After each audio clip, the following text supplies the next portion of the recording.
This podcast is a part of the Rebel Without a Clue media network, featuring That Don't Work For Me Brother, Bullshitting, Slumber Party Massacre Luncheon, Black Manifold Transmissions, Horny Little Book Club, The Open Heart Podcast, Tripped Out and Crazy, Mad Dogs, and The Revolution Will Be Broadcast.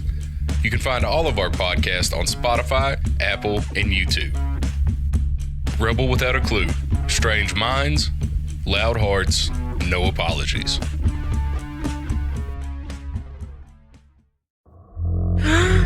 You're all invited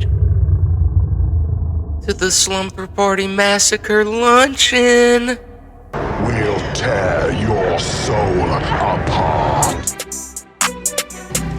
Drink some of this, Michael. Be one of us. Death has come to your little town, Sheriff.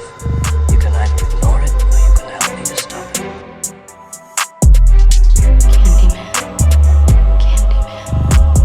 Candyman.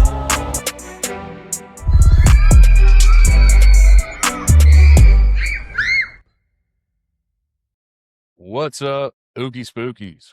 Welcome back to another episode of the Slumber Party Massacre Luncheon. I'm one of the hosts of this show. My name's Rob. And I'm your other host. I'm Brad. And today we have a very special guest with us for the luncheon. He is the drummer of two of Little Rock's premier metal bands. Just two, or have you added to it? Just two right now. Just two right now. Mothwind and Tempus Terra. He is also a local artist specializing in art, I would say, inspired by classic monsters as well, and anything from classic monsters to like Clive Barker to Yeah, absolutely. yeah. We're going to be talking to Mr. Jonathan Kaplan today. Hey, everybody. How you doing? Good to be here. Thanks for having me on your show, guys. Yeah, thanks for Yeah. coming, dude. This Yeah, is going to be a good time. Hell yeah. We like to start out with a pretty basic question. What do you remember the moment in your life that horror just reached out and planted itself in your creepy art? You know what I mean? It's really kind of ironic that I'm wearing the shirt that I am right now, but Nightmare on Elm Street 3, Dream Warriors. Dream Warriors. That was the movie that I spent the night at a friend's house, and Yep. they were like, look, we have it. And like, he fast forwarded to the scene where the nurse takes her shirt off and everything. And that was like a big deal then. But we watched the whole movie later on. You've rewound it. There's got to be some plot here. Yeah. Somewhere. But yeah, this was the first Nightmare on Elm Street that I saw. And it's one of the good ones too. Like, to Yeah. me, there's the first one, the third one, the seventh one, and then Freddy vs. Jason is pretty good. I like Freddy vs. Jason a Yeah. lot. I think a actually. lot of Yeah. people like the third one the most, from what, like, the consensus that I see. It's a lot of fun. There's a lot of, it's almost like superheroes almost. Yeah. So it takes Oh, that. it's fun. For sure. Yeah. Oh yeah. That one, and what an intro to the series too. Like, to watch that and then go back and watch the first one, Right. would be crazy almost. I was young when I saw the third one, so it was years later that I went back and started from the first one and watched every single one of them consecutively. It wasn't until I was in high school. Yeah. When I first saw this, I was 8. Right. Yeah. Right. Yeah. Yeah. I'm trying. It is often like those sleepover movies that I don't know what it is about sleepovers in particular. It's like you get a group of young men, and I'm sure women as well, together, and it's like, let's watch some shit we're not supposed to watch. Yeah. Let's you know what I mean? Let's stay up late. Let's dip our toes into the macabre sometimes. Yeah. I think a lot absolutely. of that, exactly what you just said, is why a lot of us got into horror is, I mean, I, for one, was able to watch kind of whatever, but for a lot of my friends, it was kind of like sneaking something that they weren't supposed to do. Yeah. You know, like, so like there's like a adrenaline behind it that, they're doing something they're not supposed to do, but then you're like, oh, this is awesome. Yeah, I was the guy who was always sneaking stuff I wasn't supposed to. Yeah. That was my childhood. It was a very Christian, very evangelical home, so we had to hide all of the cool stuff. Like, Yeah. we hid heavy metal CDs underneath our, like, under drawers and everything. Oh, Like, wow. it was a time, I guess. Yeah, for sure. So yeah, that was me. I was always going over to your house to watch scary movies and stuff. Well, hey, and my music. my parents were the same way. The difference is we're Methodist and they don't care. And you have a brother that's like 10 years older than Well, you. yeah, he's 5 years, but still, like, Yeah. yeah, I grew up with a brother who's like, yo, hey, come watch this. Yeah, Yeah. that was my experience too. My Yeah. brother's 5 years older than me. He got me No. into heavy metal, horror movies, and all the like. So It's crazy how that me and my brother are like 3 years apart, and we kind of like fed off each other. Like, once we got to a certain age, it was just like both of us into what we could find and out weird each other with. Like, oh shit. and it took me forever to get into this band because he was the person that was like, no, you're gonna like this band. And I'm like, you're my little brother. I'm not gonna like this fucking band. Fuck this band. He's like, no, you should really check out Misfits. And I'm like, oh, Misfits. I don't want anything. Years later, I'm like, oh, God damn it. Yeah. I fucking love Misfits. Like, it's one of the movies growing up that scared you the most. Candyman. Candyman is freaky. That's a good the first one. choice. That now, like, my brother had an experience with it first. He saw that at a sleepover, like, birthday party, and it was his first horror film that catapulted him in, but it gave him nightmares. He peed his bed over it. And then a couple years later, he was like, dude, I got Candyman. Let's watch it. And I'm like, all right. Do you not remember what it did to you, dude? It's like it's a rite of passage. Almost. yeah. You have to get Absolutely. the shit scared out of you before you can really understand what you're getting into. Yes. I still remember my brother trying to get me to say his name in the mirror 3 times. And I'm like, no, I'm not doing it. We're not summoning Tony Todd from this house. Tony Todd's like, who summoned me to Lone Oak, Arkansas? He'd be pissed. He'd kill me Do on the what? spot. I said, Tony Todd'd be so pissed. Who summoned me to Lone Oak, Arkansas? The furlough. Yeah, for real. I think the first one that freaked me out real good, we were at a sleepover and it was The Shining. Yeah. And it was the part with the woman in the bathtub. And oh my God, dude. That fucking ruined me for like months. That scene also made me realize that gross is a big part of horror as well. Like, because it's fucking gross. Yeah, like, dude. I was Yeah. just, ugh, this woman. It's gnarly. Yeah. That scene is. Mine was Silver Bullet for sure, but I remember around the same time, the one that I couldn't even make it through was Pumpkinhead. Oh, Like, Pumpkinhead just freaked me out when I was a little kid. Gooey? It's weird Yeah. enough that as a little kid, you're like, what the hell am I watching? Yeah, man. And then Pumpkinhead turns out to be that freaky monster with the arms and the goo and the head.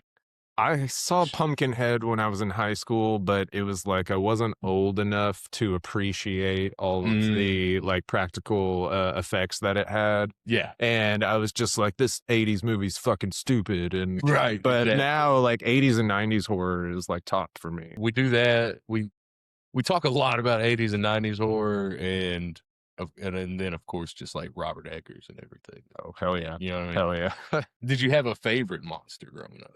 Or villain or And that's a hard question to It is. answer. Yeah. For a while, it was Freddy Krueger. I just loved Robert Englund Yeah, and what he brought to that character. I mean, no one can do Freddy Krueger. So, like, when that other guy did Freddy Krueger in the remake, it was just not what it should. It wasn't Robert Englund, you know? I love Pinhead. I love the Cenobites. Now my favorite horror monster is definitely Radu Vladislas from the Subspecies films. that's rad. Yeah. That's right. You put me on that. I ended up watching that the other night. Hell Couldn't yeah. remember who put me on that. Have you ever seen that, dude? Subspecies? No, I like at first I thought like I misheard and just heard species, and I'm like, oh yeah, yeah, and then I was like, that name didn't match that movie, so I was like, I misheard. So no, I have not seen that. Yeah.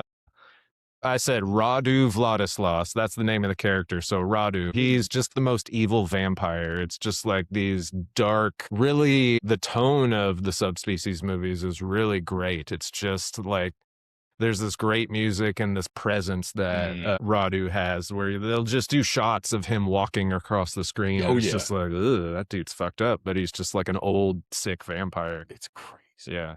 It's crazy. I promise you've seen the cover of it at Blockbuster. Oh, that looks dope. Yeah, dude, you got to get on that. I mean, like every horror film, it comes with its own set of that's corny, that's weird, Oh, that's yeah. fake. That's Yeah, plot hole. yeah, like all the weird shit that happens in horror movies. Like, I think you oh, get the that with acting was any terrible. 90s and 80s. You're gonna have some corny with it.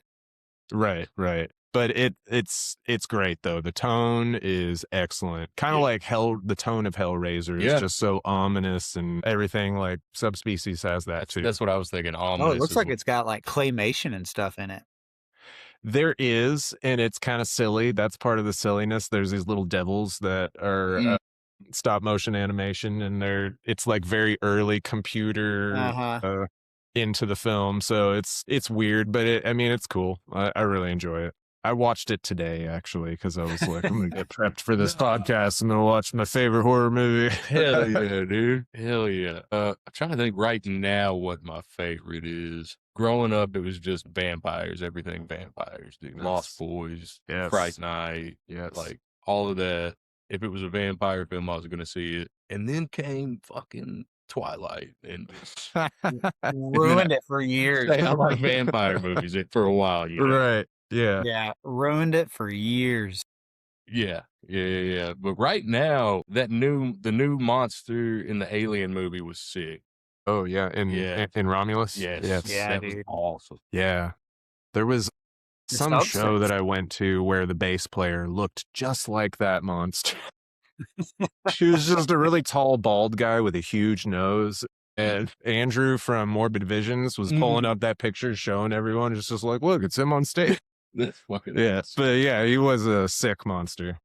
I like how the Alien movies, you get a new monster every single Alien movie. Yep. Yeah, I Which mean, is it's all pretty about evolution, and it's just crazy. Yeah.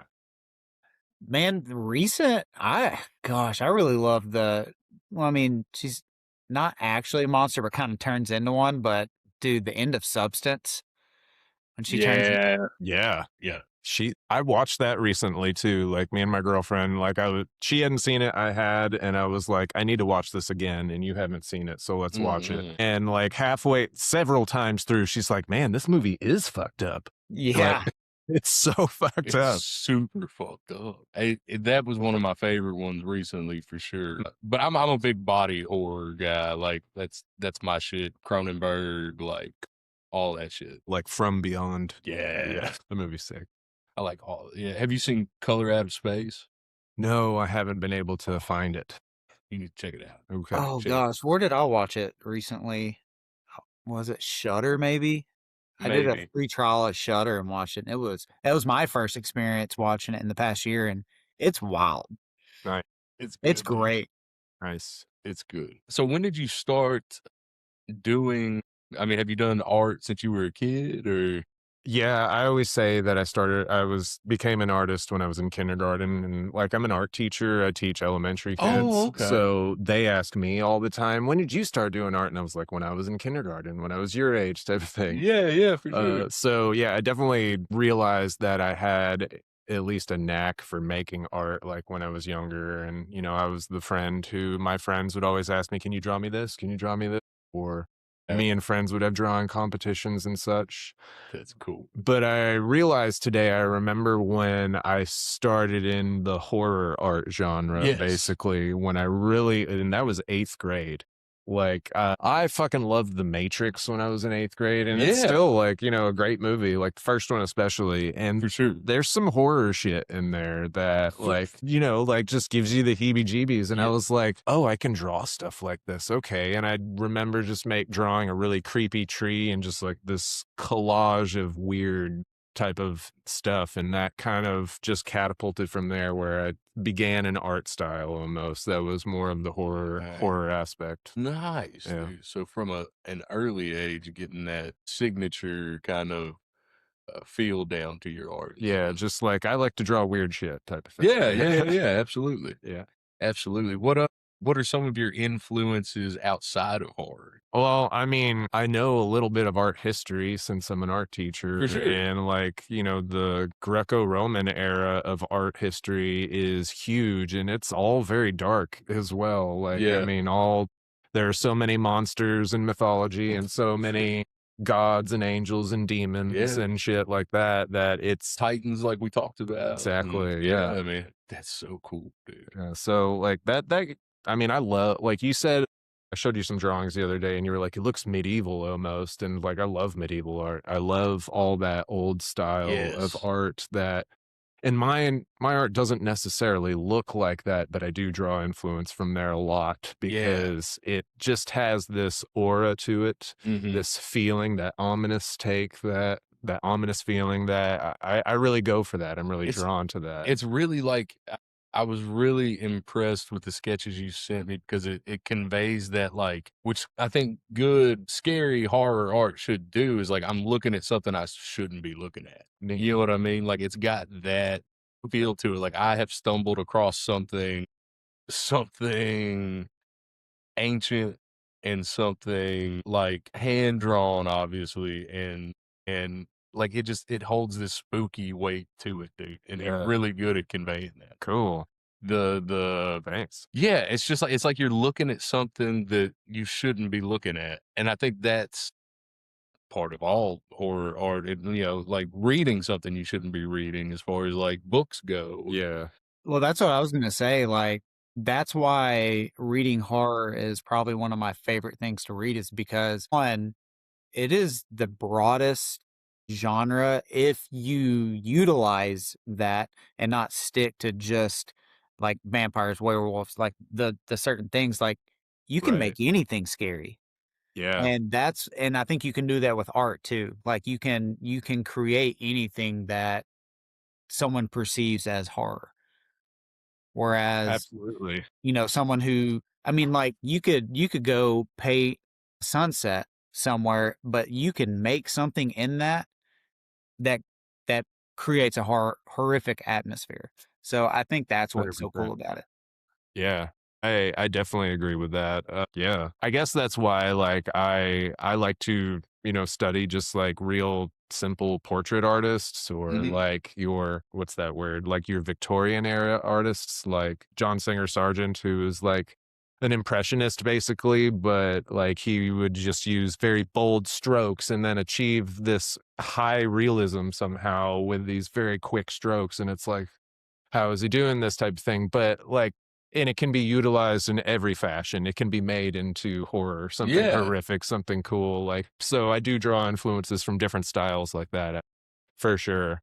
Absolutely. Interesting. Yeah. And like, I know a lot of like, there's an artist who takes like really high classical art, like of Mary and Jesus, and completely putrefies it and makes it very grotesque and very horrible and very cool, but it's still very beautiful and elegant at the same time. So it's cool. yeah, man. it's real fun. I'm just thinking, and that's like, I can't help but like go to like album covers when we talk about horror art. Oh yeah. And it's like a Bathory cover or something like that. You know what I mean? That would be sick, dude. What is it about horror that like keeps bringing you back as an artist?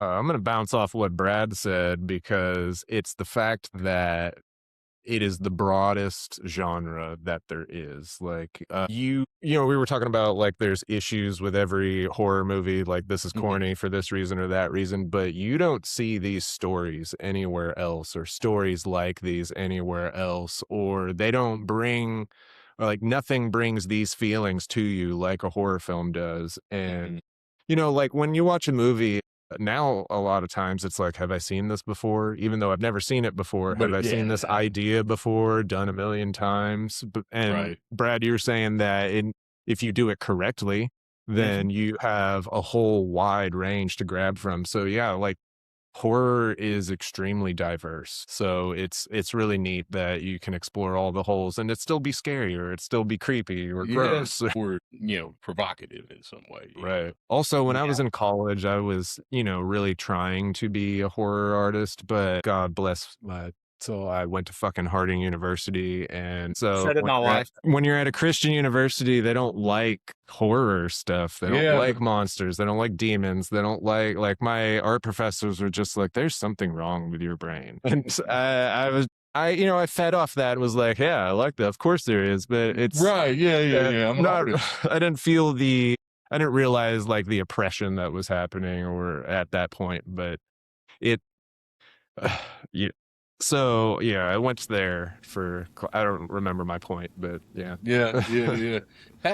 Man, that's super interesting. Like, how do you reconcile that? Like, I mean, I don't know if you were like, very Christian at the time or Really was, yeah. really was. Yeah. I mean, how did you decipher that in your head that these things that I draw and people don't like it and it's not matching up with the moral compass of this institution and like You walk blindly for a while and you think everything's okay. This is fine. I'm not going to pay attention to this little section of things. I'm just going to pay attention to what's working, what's being okay. yeah. And I know this isn't jiving and I'm going to have to figure that out some point in my life, but not today. Yes. So you push it off until you have to answer those questions that you Yeah. can't answer. And that's when deconstruction starts to happen. Right. So, I mean, I graduated from Harding, but I lost my faith after my first semester of Harding. I got you. So And that's a common story at Harding and OBU and I'm learning that more and more. Yeah. Yeah. It's interesting. My buddy Mafuz that does Midnight Mass with me went to OBU, like has his theology degree, was a pastor for like 4 years when he got out, like Nice. and Okay. now is like militant atheist. Like it's wild, dude. Yeah. Yeah. Cool. Neat. Yeah. I love hearing deconstruction stories. Me too. Because I was trapped for a long time and didn't realize how trapped I was. And now I am free, more or less. And Yeah. it's freeing. It's also burdening. But yeah, For I love sure. hearing a deconstruction story or hearing someone else's take on Yeah. those things. Did that come through in your art at the time? The deconstruction and Absolutely. I imagine so, yeah. It's Yeah, afterwards. cradle of filth shit going on. I have a whole series of burning churches that I've painted. Gotcha, dude. And burning cross and yeah, some very black metal shit, but would like love- everything's on my Instagram too. Oh, okay, Yeah. awesome, dude. Yeah, I'll definitely check that out. That Yeah. sounds super rad. So y'all want to check out J Kaplan Art on Instagram. Yes, That's me. When you're starting a new project, where are you drawing inspiration from? Is it mostly like movies or music or the grotesque fucking bullshit of life or a little bit of everything? I mean, yes. All of that. I mean, for a long time, like books were a real strong inspiration in a lot of ways. Like I read all of the Vampire Chronicles and there's just a lot of great imagery in there that I created a series of paintings called Memnoch the Devil because that's the 5th book in the Vampire Chronicles. That was one of my favorites for a long time. And so yeah, reading does a lot, but I mean, I will kind of start by like figuring out what kind of piece am I making and then looking at what other artists have done in that vein. Like, what do I want my art to look like? I'll collect a whole lot of pictures and I'll put them in a folder and I'll just use these as like ideas for references and such. And then I'll jump into my sketchbook or many sketchbooks and I will draw page after page, different ideas, building the ideas. And I mean, that's where a lot of the work happens is in the sketchbooks. Yeah, and I even brought my sketchbook today to show you some. So we'll need to look at that at some point, whether it's before or after.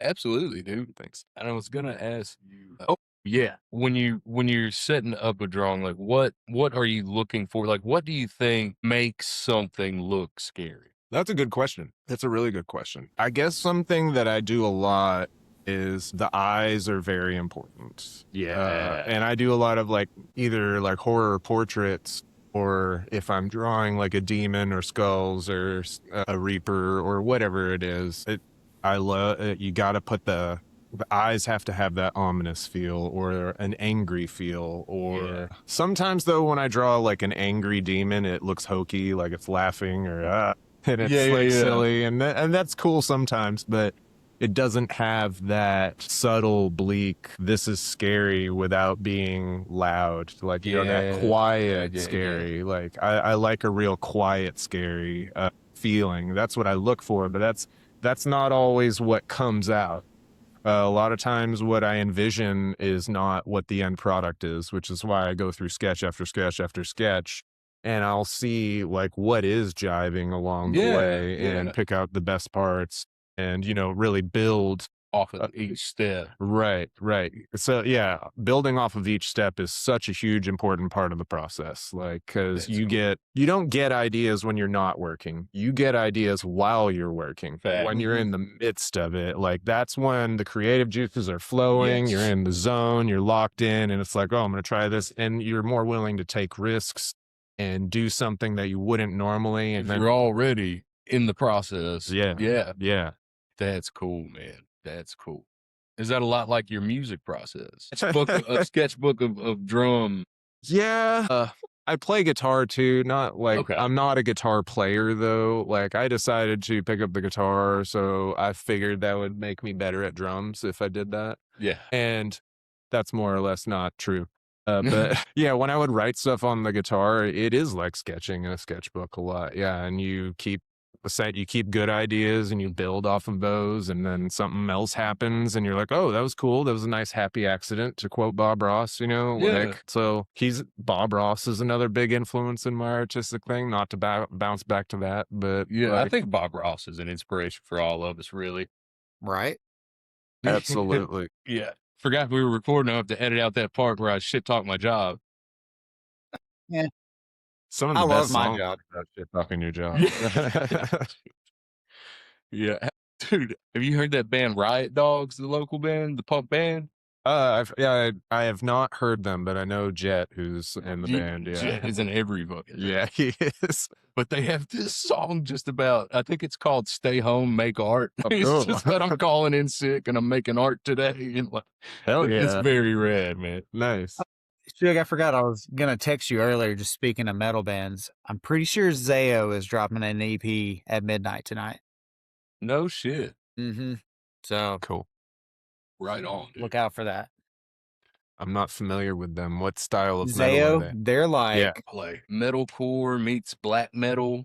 they? but Okay. like Okay. they're old school though. Like they've been around since the early '90s. Good. I love old school Yeah. anything, honestly. Yeah, They're- it was a lot of fun. Cool. Are they local? They're semi-local, right? Like they're kind of. They recorded their first 2 or 3 albums here, but I think they're from like Louisiana or something.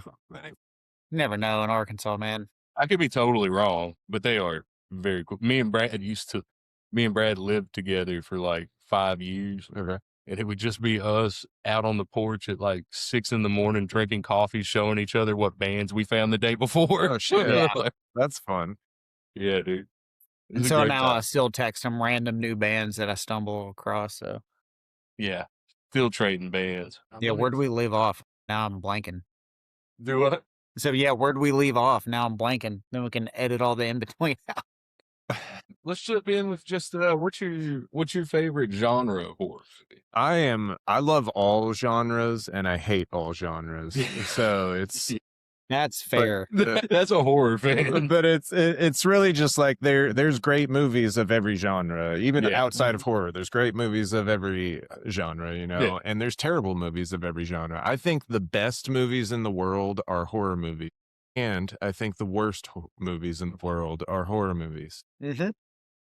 But I like to ask everyone, what's your favorite vampire? So I guess vampires are my favorite horror subject. If I had to settle on one, Right on. my favorite, who I already said, is Radu from Subspecies. I was actually Radu for Halloween last year. I don't know how much it looked like Radu, but it looked like creepy as fuck, really bloody vampires. That's So sick. And I went to a haunted house with my kids, and the people were scaring me, and a couple of them said like, "Whoa, your costume's really good." After they were like, "Oh, scary." It's like, "Wow, dude, your costume's really great. Good job." Hey man, you're killing it. That's fucking awesome. Impressing the haunted house people. Favorite vampire. Mine is either Kiefer Sutherland vampire or Bowie in The Hunger. One of those. Bowie, and I haven't seen The Hunger. Oh, The Hunger is in fucking insane. Where can I watch The Hunger? I think it's on Amazon. Okay. Amazon or Tubi, one of them. Okay. Yeah. Okay. If it's Tubi, great. Yeah. Amazon is like, do I got to pay for it or is it free? Exactly, dude. But I'm pretty sure it's on Tubi. Okay. It is wild. It's vampires that. Well, I'm not even gonna ruin it. I'm not even gonna ruin it. This take on vampires is absolutely bonkers. Cool. Yeah. Cool. That's I what mean, like. mine's Wesley Snipes, so whatever. Okay. Blade. Got to. I mean, 1 and Wesley 2. I don't talk about 3. that motherfucker. I mean, Lost Boys is my favorite vampire movie, but so that was a big movie in my childhood too. Yeah. The older brother, I forget his name in that. Give me a second. jeez, Give me a Michael. second. Give me a second. His name is it's Michael, isn't it? Michael. Michael. Yeah, Michael. Okay. I was a 7-8-year-old kid. No, I was in middle school, so it was 11, 12. I thought he was the coolest character, and I bought sunglasses just like his and everything. And then I watched Lost Boys as an adult, and I'm like, this dude is a fucking asshole. Yeah. He is such a dick to his family. Fuck this guy. He's so shitty to Yeah. everyone around him. Yeah. Dude. Even in the midst of them trying to help him. Yeah. He is being a dick to people. Yes. Yeah. I love that fucking movie, though. Oh, I love that movie. I still believe. Yeah. Oh man, and then trying to think, Let the Right One In is probably one of my other favorite vampire movies, just because it's heartbreaking but also just like a coming of age and like a bond of two kids. But geez, that's a tough one. Yeah. Yeah. That was a cool one though. Yeah. I like that one. It's a fun take on it. I've gotten some real funny answers when because I'll ask anybody, especially if I'm having doing an art market and having Yeah. a sale, anyone who comes up, I'll first ask them, do you like horror movies? Or I'll ask them, who's your favorite vampire? Kind of because I love painting these monsters. What Yeah. vampire should I paint that I haven't painted? And one of my friends said that his favorite vampire is Bunnicula, the storybook of a bunny that is also a vampire. Yeah. So, I mean, people have wild answers. It's really cool. That's really fun. Yeah. And everyone has a different answer. And not a single person has ever said Twilight. So Good. Right? So there's hope. Yeah. Yeah. We're enough past it as a culture. We all understand what happened there. It's okay. It was a time. That is no one's favorite werewolf either. No. We removed Well, that. and it just and it wasn't even just that. I mean, it was kind of a whole trend there for about a decade of let's CW all the vampires, you Yeah. know, because I mean, even with it being on HBO, even True Blood was, I mean, yeah. Dog. Yeah. It's crazy you bring that up. Me and Amber tried to start rewatching True Blood last week. Dude, was there a writer in the fucking room? That's funny. I mean, it's just At kind least of some of the characters were okay. Yeah, but the accents. Yeah. The accents were very fake, especially, terrible. we're all from the South. And I mean, I know Louisiana has its own language, but still, it all sounds so fake. And not one of them sounds Cajun. No. Except the one guy who was pretending to be Cajun in first season. He sounded the more Cajun than anybody. The guy that was insane too. You know he's Cajun because he starts his sentences by saying the word that starts the sentence and then saying the sentence. Yeah. Like, brother man, I'm gonna have to help you get down there to the brother man. What the fuck is he doing? This shit's wild. I like to ask people, what's your favorite bad scary movie? Truly bad. Man. You have to let me come Okay, back to that okay. because that's not going to jump right out at me because my perspective on things is so Exactly. different just because I only watch horror movies, really. That's all I do as far as like if the TV's on, it's some horror movie that I found on Tubi usually. So I take the good with the bad, and I don't Yes. know if I know what a bad horror movie is. I listened to the last podcast on the left episodes about them recently, and they said the best con that Ed and Lorraine Warren pulled was making themselves think making the world think they look like the people in the Conjuring movies and how beautiful they were and how because Patrick Wilson and Vera Farmiga are gorgeous. They're gorgeous, very attractive people, and the Warrens are fucking Midwestern. She apparently had like a really big head. Yeah. That was larger than normal. And Ed Warren just looked like Wilford Brimley. Yeah, dude. That's what they kept saying. Okay, but all right, so there are a couple ways I could answer that now that you bring that up. Because my favorite bad horror movie is something I'll still watch, but there is shit I straight up do not like that I'm not putting on again. So I need to. For me, during the whole like phase where everybody was obsessed with them throughout high school, mine was I did not care for Paranormal Activity at all, any of them, and then I just couldn't get into The Ring. Yeah. There was just something not scary about it to me that it just bothered me that everybody would come to school and be like, "Oh my God, I went and saw The Ring. It was the scariest thing." And I'm like, "No, it's not." Okay, so I have some other interpretations of your Yeah. question on bad horror movies. Like, okay, like, see, this movie is great. It is amazing, but you'll understand. Dead Alive by Peter Jackson. Yes. Dude, I was about to say it. I am so glad you just said that. It's such an amazing movie, Yes. like the practical effects galore. It is the goriest movie there is, Yeah. probably still to date, Oh, yeah. But it's so funny. It's amazing. There is a very funny story about that movie. Is we couldn't find it anywhere. Me and Shug had never seen it, and this was when we were living together. And I was like, "Dude, Peter Jackson apparently directed this bloodiest movie ever called Dead Alive," and so we finally found it on YouTube. And I think like straight up Japanese YouTube. Too. Like, I think we had to like circumvent some shit. Okay. We were 15 minutes into this movie, and we both looked at each other and go, "Are we watching the right movie?" Because like weird at the beginning. Yeah. the beginning is so like out silly. of pocket and out of character. Yeah. We were just like, so I mean, thankfully we stuck with it, and gosh, what a great movie. But yeah, no, I love that you picked that one because that is a bad movie that is so much fun. Yes. I have it on VHS, but I don't have a VCR. Yeah. I have a VCR. I don't have, VCRs and TVs aren't compatible anymore unless you buy a digital VCR. Yeah. Which are like $400 or $500. So, Jeez. but I have a collection of VHS films from my life. There is this girl I follow on Instagram that does like these VHS covers of current horror films, and it's super cool. Just like, I mean, she's just an artist that, she does her own thing, but VHS covers are like what she likes to make. It's super cool. That's neat. I remember the Dead Alive VHS cover. Oh yeah. I remember Creep Show for sure. Let's see.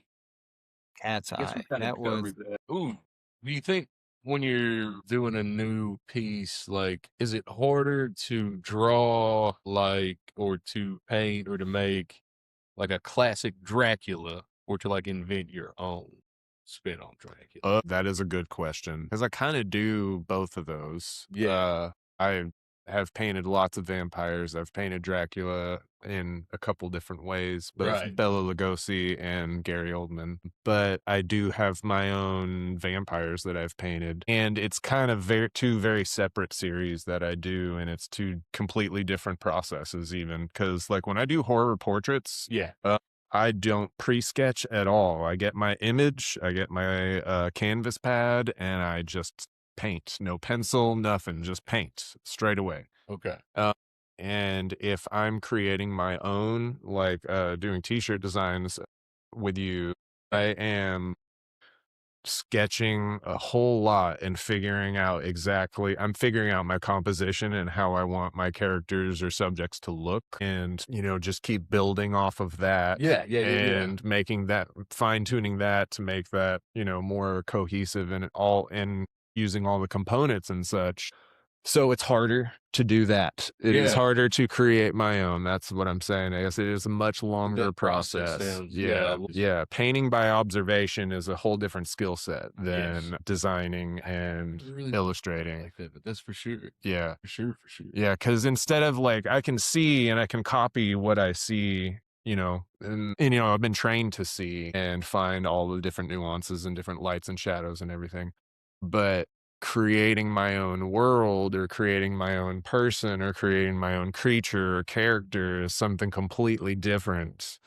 So see the lights and the shit. yes, exactly. And work Exactly. that out over Yeah. and over and over. Yeah. So if I'm drawing by observation, I can create more realism much easier. But if I'm creating on, like my own sketching process, it's not as realistic. It's much more illustrative. It's more like I started drawing comic books when I was in high school and just like copying comic book characters and scenes and such. And I learned that a little bit. So like my style still has this like comic booky feel to its characters and such.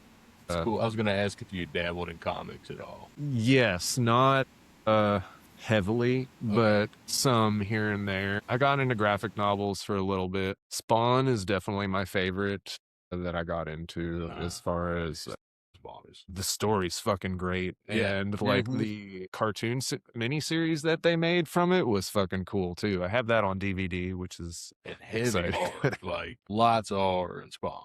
That's why Hunter was on, because Hunter loves graphic novels, and cool. he's kind of our comic guy. Nice. Yeah, I am very surface level comic, but like I still have like it has a history in my heart, Yeah, Like, like I'll read, like if our homie Petrus is like, dude, you'll love this one, I'll pick it up. You know what I mean? Sweet. But I'm not just like all over. Yeah, picked up 30 Days a Night. Speaking of vampires, that graphic novel, and I still haven't even read it. that's a movie too, isn't it? Yeah. So the movie, and which I didn't know, is based off of the graphic novel. Okay. Yeah, they're a very different vampire in that, which is Mhm. pretty cool. Yeah, They were- I really dug that first one that they did. I don't remember the second one. I know I've seen it, but I don't remember it. I didn't even know there was a second one. Neither did I. That's crazy. I don't know, man. I bet I can find it on Tubi. And this guy is not he doesn't do comics, but he is a writer. But we've talked about him many times on this podcast. Is Brahm? Have you ever read Brahm? So he does these really fun horror novels. Like they're scary, but they have a lot of adventure and action with them too. Except for Slewfoot. Slewfoot's very dark from beginning to end, but in the Slewfoot is middle of very all creepy, his like, books, Okay. yeah. And he illustrates everything throughout his books. And in the middle of all of them, he has about 5 or 6 pages that he has drawn all the characters that are in this novel. And did he go grab one? I think he might have one, but man, he he's did go awesome. grab one, yes. Yeah, he's awesome, man. He's a great artist. Yeah. Evil in me. That's the most recent one that I've read from him. That one was more fun. It's horror, but more of a wrong.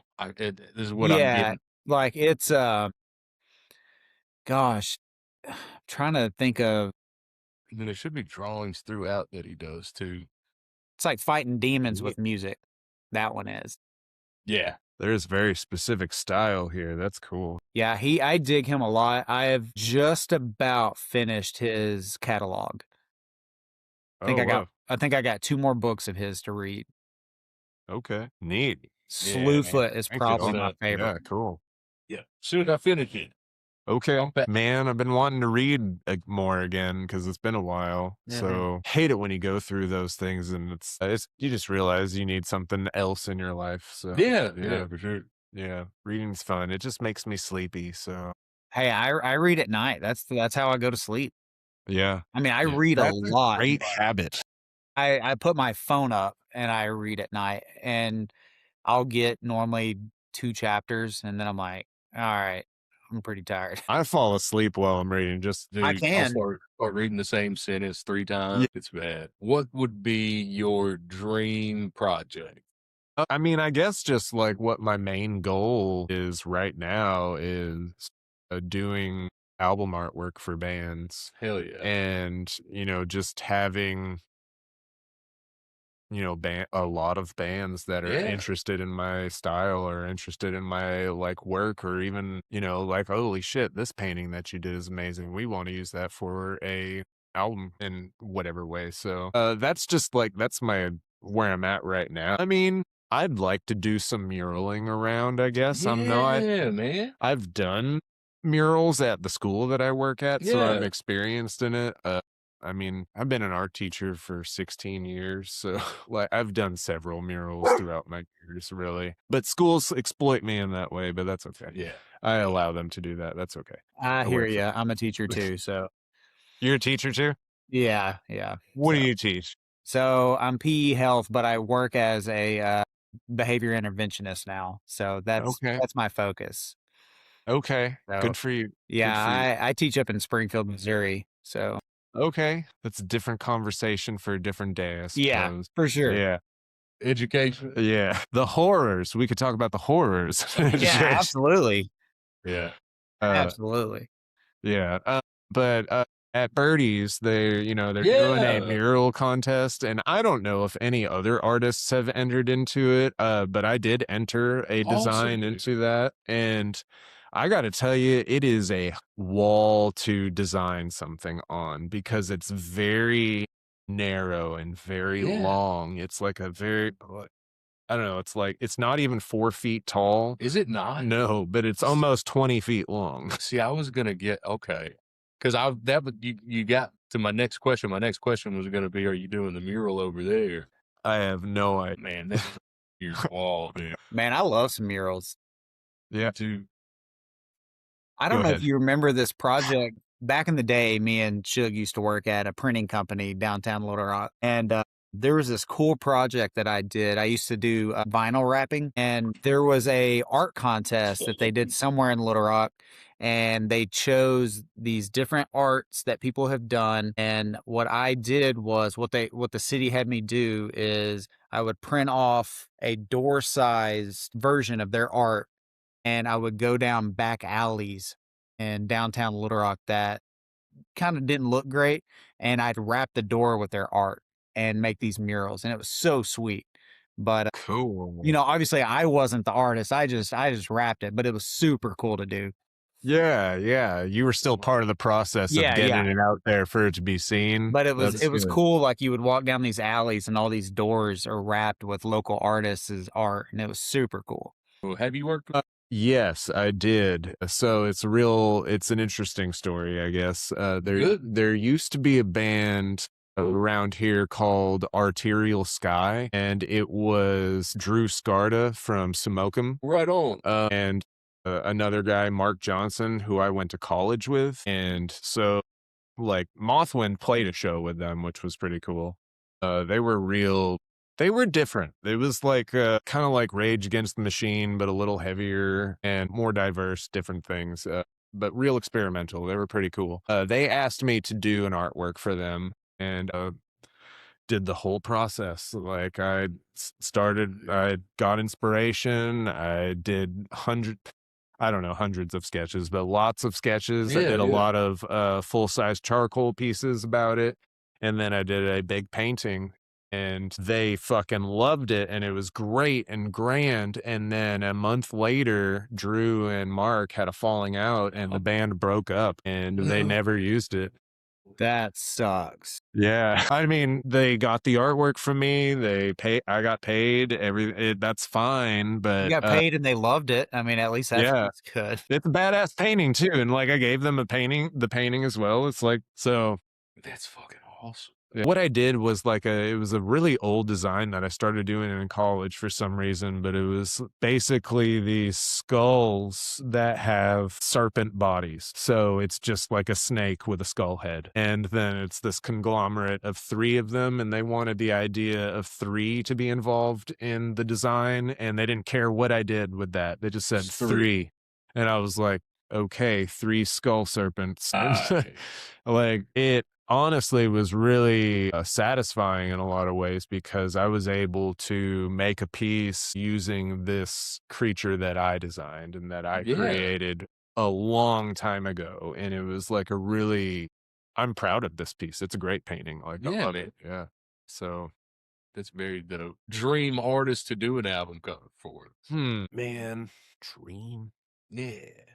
I don't have anyone specific, but it's more just like some black metal bands, but like a real black metal band because, there's different levels of black metal as far as like how extreme they are, or what their approach is or how dirty they sound, like, something that is just real dirty and scummy and like just this band that just came out of the filth and here they are and it's like, oh, we need you.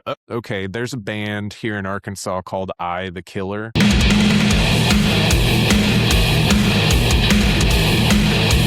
Where their frontman, like, he is the most black metal thing I've seen in Arkansas. Oh, yeah. And their artwork and their shirts and everything about that. Sorry, guys, it sucks. It's terrible. You need me to do your artwork because I know what you need. That's all. Fucking I the Killer, get at your boy. Right? But for real, like I saw them in Fayetteville at Nomad's Trailside and they were sick. Like, I went there. It was a crazy weekend while I was in Fayetteville. I was going to an art workshop that was free. And like I was going to be there all weekend. And then my band Mothwind entered a music video into the Fayetteville Film Festival, which happened to be the same weekend. And I was already in Fayetteville. So my guitar player came up too. And we went to the film fest. And then I was like, hey, guess what? Our friends in this band Dissentious are playing. And we went to go see them and we missed them. But I, the Killer, was playing. And I had never heard of them before. And I was like, dude, this guy's in black metal makeup. And he poured blood all over his arms so that he looked like Dead from Mayhem. Yeah. And he was fucking sick. And their drummer was awesome and looked like Joey Jordison back there. Like he was wearing a mask that like favored Jordison's mask. And their bass player was dressed like Art the Clown, which was fun. But yeah. I the Killer, check them out. They're cool. I don't even know them. So this is they're not endorsing me or anything. Check out I the Killer. I'm going to check them out later for sure. Yeah, but they fucking killed it. They were awesome. They were the best band that night for sure. And they've played at, what's it called? In Cord, Arkansas. There's like the Heathen House. Yeah. I've never been there, but I've heard it's a time every time. I heard that the last thing that they did out there was a hell of a time. The death metal fest that they did. Yeah. I heard it got crazy. Hell yeah. I haven't been out there yet. It's because it's a drive. It is a drive, and there's not shit around it, really. Right. And, we'll see. I've heard if you go, you should go camping and come prepared to camp. And if you're prepared to camp, you're fine. But, if you get to come and go, you're going to have a hard time. Right. Are there a lot of local horror artists? I mean, I don't really know any other local artists doing what I do or anything close to that. And what I do is not like crazy out there. I'm just a painter, really. But, yeah. No, I know that artist Carl Dahmer is close, but he's not here in Little Rock. Okay. but I know a lot of bands around here have used him, and he is a professional artist. That is his job, which good for him. But it's being a professional artist where that is your day job, day to day. That's fucking hard. That's real hard. Yeah. And like with this art workshop that I went to in Fayetteville, like what I really learned is professional artists, their sources of money, they have so many sources of money. You have to have so many different avenues that money can come in, rather than I have a day job and that is my source of money type of thing. Or maybe I'll have a second job and, but a lot of professional artists are trying to be teachers. They're trying to be like, hey, I'll show you how to paint this or paint this way. Or do you want to know how to do this? It's all over Instagram. It's all over whatever social media. They're like, I can show you all of this, just give me your credit card type of thing. I'm already a teacher. I already teach people how to make art. So now I'm just learning how to make money with my art now. So I'm real happy with where my life is at because of that. Where before I was just like, earlier in life, I was like, I wish I could do more with my art. And it's like, I've been doing plenty the whole time. My path was a little different, and that's fine. It's been cool. Absolutely, dude. If you want to real quick, leave us with 3 artists we need to check out. Okay. And 3 movies we need to check out. List for the movies. Let's do it. Because I can't think off the top of my head like that. Artists you need to check out. Let's see. I want to start with Ben Connellan. Ben Connellan. He is a digital artist, but it's really just like Procreate stuff. Like the paintings he does digitally are really influenced by Alien, but he has his own beauty that he creates with like very alien type figures. Awesome. And they're so regal and beautiful and creepy and scary. And it's like, it's like the direction, it's like Clive Barker and Hellraiser, but like taking that framework and moving way beyond. And it's so, I love Ben Connellan. He has been a huge influence. This stuff is sweet. Yeah. Oh, are you looking at it? Yeah, it's some cool stuff. Hell yeah. The next artist that I respect a lot these are living artists too. Awesome. It's important to be seeing what artists are successful now and what are they doing that is successful. So I gain inspiration from, current artists. But Dusty Peterson, do you know who that is? I looked up some Dusty Peterson. Okay. Yesterday I looked up some Dusty Peterson. Yeah. I dig that shit, dude. He's also a digital artist, but it is insane what he does. Yeah. He's one of those artists where you have to stop and realize this is not AI. This is a real artist who made this. But he is that, I don't know, incredible. And I fucking hate AI art, and he hates AI art. He is always going on and on about, as everyone should. Yeah, absolutely. It's fucking lazy. It's fucking it is. You could probably do a whole podcast on how much people hate AI art. Will, haven't I told you Wheezy has written an entire expose on the data centers and shit? I believe it. He's gonna send it to me, and we're gonna get Petrus to read it. And then another artist. The third one that I'll say is Roberto Diaz. These are all like digital artists, which is crazy. Like, I'm not a digital artist. But these are dark artists that are just very influential. But Roberto Diaz is the guy who does like Jesus and Mary and all of these very classical paintings, and then completely horrifies them. And they're all monsters. And I'm gonna have to look into this. Sick. Yeah. It's even more horrific than I can describe. But it's like, it's all things like that. Okay. Yeah. I can get behind that. Wow, dude. That's brutal. Yeah, absolutely. So, yeah, and 3 horror movies, you say, man, that the people need to see. Well, okay, this is a classic for a reason, and everyone loves it for a reason because it is a very important film, but John Carpenter's The Thing. Yes. Yeah. I mean, mad respect for anyone who says that is their favorite horror movie. It's not cliche. It's not trendy. No. It is just the truth. Yeah. For Oh, so it's many been- reasons. Leave it like it's. I guarantee it's been talked about on every single episode, Probably. even in passing. And we just did it with horror art. Like, I mean, it's that influential. Yeah. Yeah. It really is. We talked about it a bunch, but Subspecies, that is the most underseen horror film. Like it's very rare that I come across people who have seen it. Yeah. But it's sick. It's just sick. It's a good time. Yeah. It's a very good time. Yeah. And I don't know why movie From Beyond really affected me too. Like that is I forget the name of the director of that. Wasn't it the same guy who did Dagon though? I think so. Yeah. Yeah. I'm pretty certain. Because Right. it was like a couple of years after Dagon. 'Cause that's Mhm. H.P. Lovecraft, right? Yeah.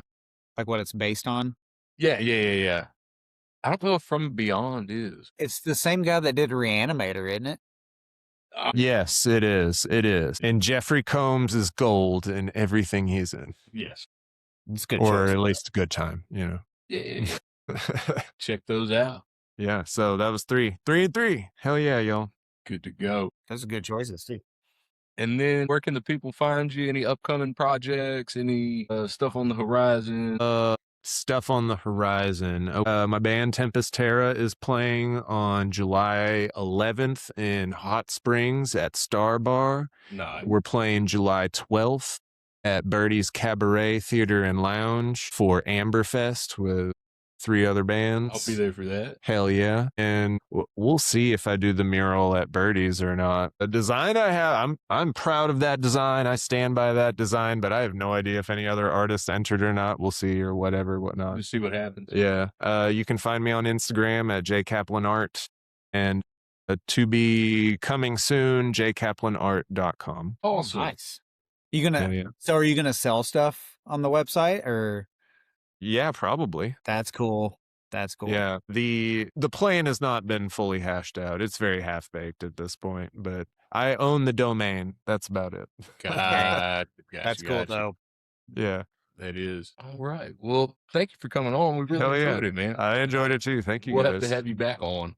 Cool. Keep talking some horror. If you like listening to the Slumber Party Massacre Luncheon, you can check out the rest of our podcast. We are the Rebel Without a Clue podcast network. You can find all of our shit on Apple, Spotify, and YouTube. Go to the website, www.clue.com.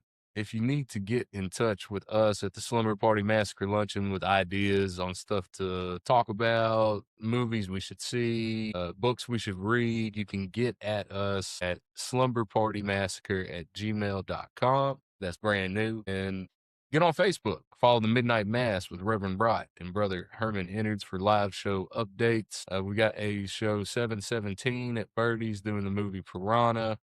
And then we've got a show 8-7 doing the movie Reanimator. And Jonathan is also working on the t-shirt art for Midnight Mass. Hell yeah. Sure am. It's going to be fucking gnarly, dude.